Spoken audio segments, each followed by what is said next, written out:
হ্যাঁ, কোনো অভিযোগ আছে আর আপনার নিজের প্রতি? জানেন কি, এই ছোট্ট ছেলেটাকে যে রব এই পৃথিবীর বুকে পাঠিয়েছে, তিনি আপনার আমার রব, আপনার আমার স্রষ্টা। এত অভিযোগ কিসের? না আমার এটা নেই, আমার সেটা নেই, এত অভিযোগ কিসের? এই এটা ছোট্ট দৃশ্য, এখান থেকে কি আমরা বৃহত্তর একটা শিক্ষা নিতে পারি না? যে রব আমাদেরকে এই পৃথিবীতে পাঠিয়েছেন শুধুমাত্র পরীক্ষা করার জন্য। আপনার আমার সুস্থ হাত দিয়েছেন আল্লাহ তাআলা, চোখ দিয়েছেন, ব্রেন দিয়েছেন, পা দিয়েছেন, তবুও তো আমরা কোনো দিন একান্তে রবের শুকরিয়া আদায় করিনি। আমরা এমন বলিনি যে আল্লাহ তাআলা তুমি আমাকে একটা সুন্দর হাত দিয়েছো, একটা সুন্দর চেহারা দিয়েছো, সুন্দর পা দিয়েছো। কই আমরা তো আলহামদুলিল্লাহ বলে সেজদায় লুটিয়ে পড়িনি। আমরা তো আমাদের রবের শুকরিয়া আদায় করিনি। ভাই, করেছেন কি? আমার মনে হয় না যে আমরা বেশিরভাগ মানুষই করেছি।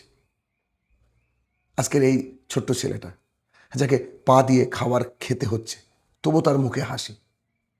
আসলে কিয়ামতের মাঠে গিয়ে আল্লাহ সুবহানাহু ওয়া তাআলা যদি সেই বাচ্চার হিসাব একটু কম নিয়ে নেয়, তাহলে তো সে হয়তো মেবি জান্নাতে যেতেও পারে।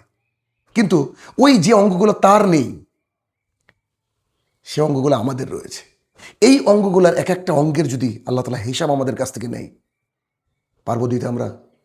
আমরা এই দুই হাত দিয়ে কত অশ্লীলতা করেছি, মানে কত খারাপ কাজ করেছি, চোখ দিয়ে কত কি অন্যায় করি, পা দিয়ে কত আমরা অন্যায়ের দিকে ধাবিত হই। পারবো আল্লাহ তাআলা যদি হিসাব চাই?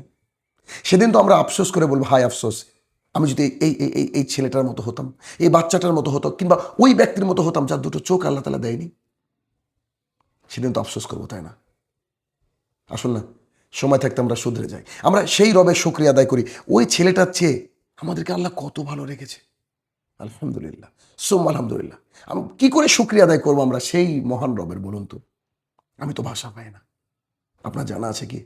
জানলে বলেন তো, যে এত এত সুন্দর সুস্থ শরীর আল্লাহ সুবহানাহু ওয়া তাআলা দিয়েছে, তাহলে কি করে শুকরিয়া আদায় করা যায়? How is it possible?